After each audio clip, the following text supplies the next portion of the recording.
Hey, ¿qué onda a todos? Esta es la segunda parte del video anterior porque me presentó un asuntillo con mi mamá y pues ya no podía grabar. O sea, no a nada malo.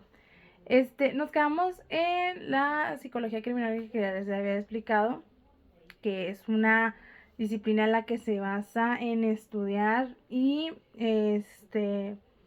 experimentar más bien como estadísticas para detectar ciertos rangos de un criminal, la psicología del pensamiento, las emociones, en la manera en cómo piensa y va a actuar esa persona ante dicho delito.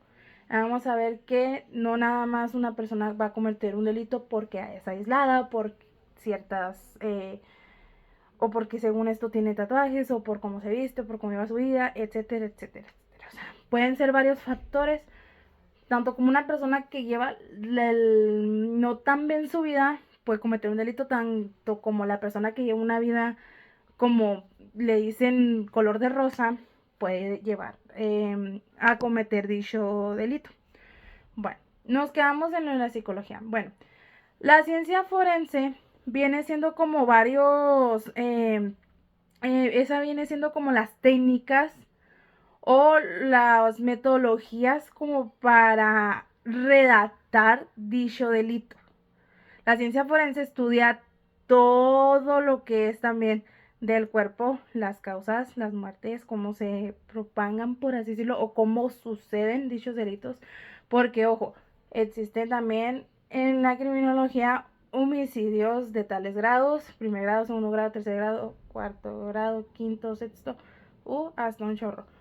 Homicidios, suicidios, atentados en, por así decirlo, de refuerción, no me acuerdo cómo se decía. Bueno, da la casualidad que la ciencia forense en este caso es algo significativo. Viene siendo como una prueba de, de cómo se fue cometiendo el dicho delito, o sea, paso por paso, de tal caso que llegue a pasar. Tenemos que ir de un punto en uno, porque no podemos agarrar como el caso y llevárnoslo todo de un solo jalón, por así decirlo. Tenemos que hacerlo paso por paso, por como lo indica y como es realmente. Cada procedimiento tiene ciertos pasos, no se lleva como debería de ser. Bueno,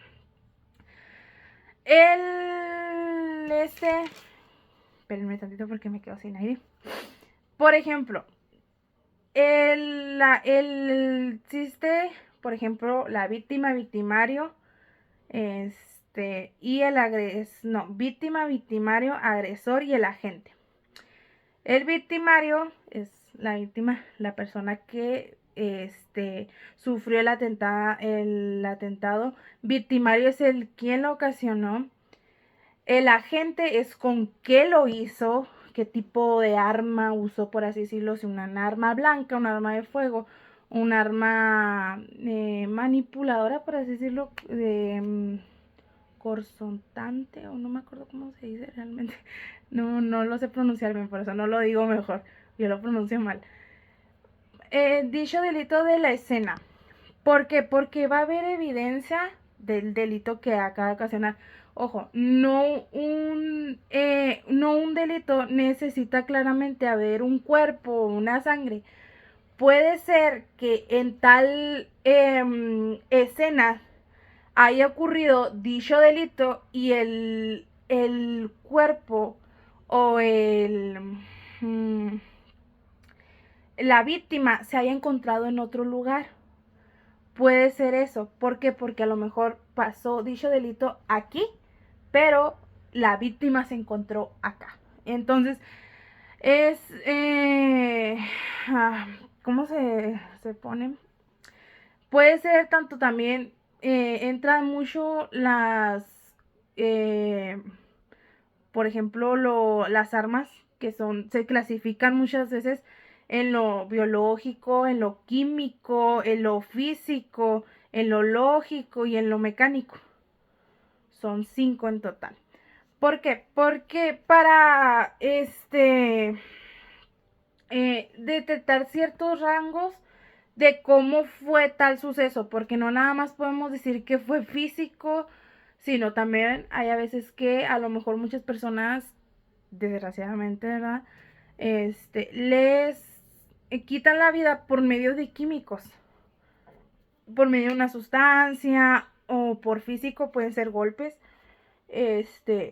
Lo mecánico pues viene siendo todo lo que viene siendo como armas delictivas, en este caso serían esas. Por ejemplo, pues esto es para, obviamente, para privar o lesionar a una persona, que por lo regular, pues tristemente lo hacen para terminar con la vida de esa persona. Por la producción, el intercambio y el uso, lo que más se usa es el uso, producción, intercambio. El uso fue lo que usó el victimario hacia la víctima. La producción viene siendo cómo se fue dando ese impacto, por así decirlo, del dicho homicidio. Y el intercambio viene siendo lo que intercambió, por ejemplo, los golpes en el ADN, a lo mejor el que la agarró del pelo, la jaló, puede ser eso.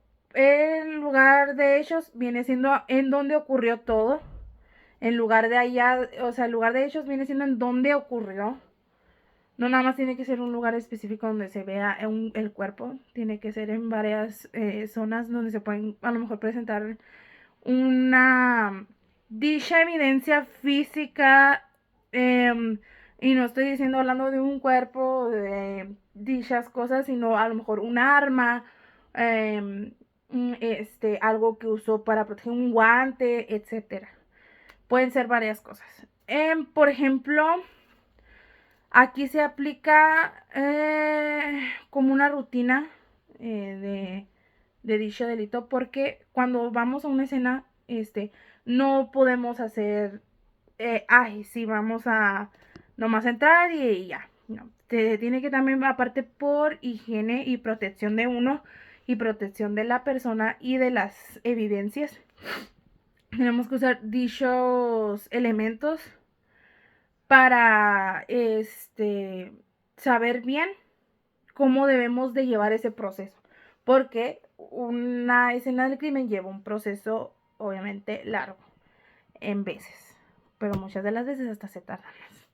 Bueno, por ejemplo, puede ser, como les digo, la evidencia conductal viene siendo como la evidencia conductal también existe mucho en esto.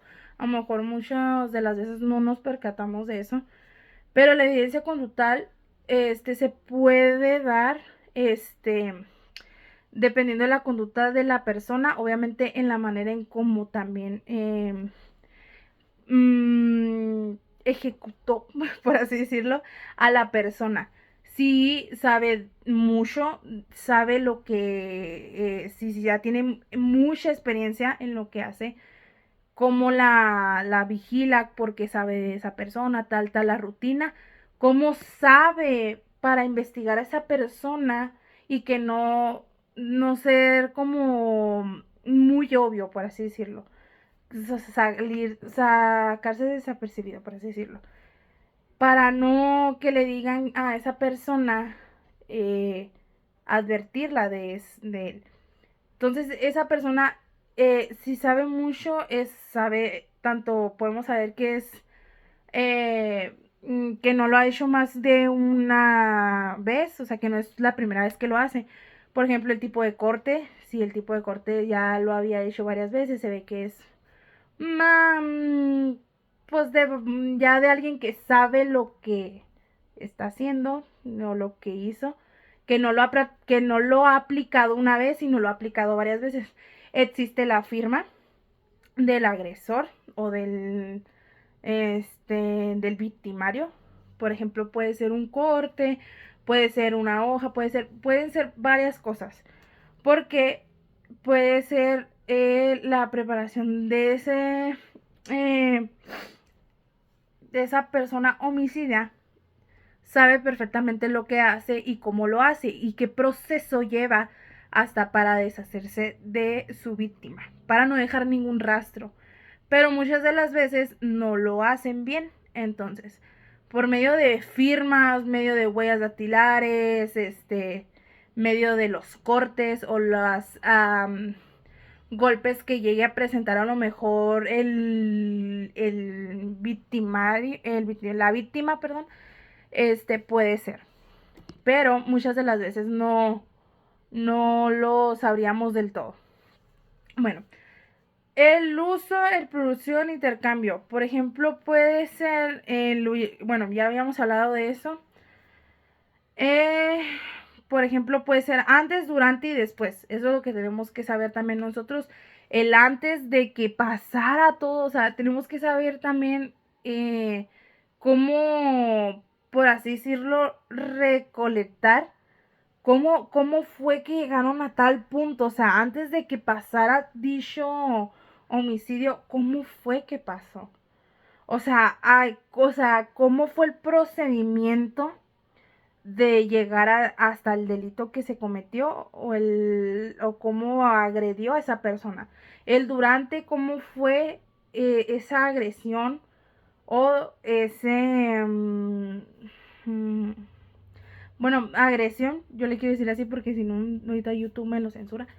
Y el después de cómo pasó, o sea, qué pasó aquí. Por eso son las preguntas de oro, de quién, dónde, cuándo, a qué hora, el por qué y el lugar de hallazgo y todo eso. Entonces, me puede llevarse de la mano muchas cosas.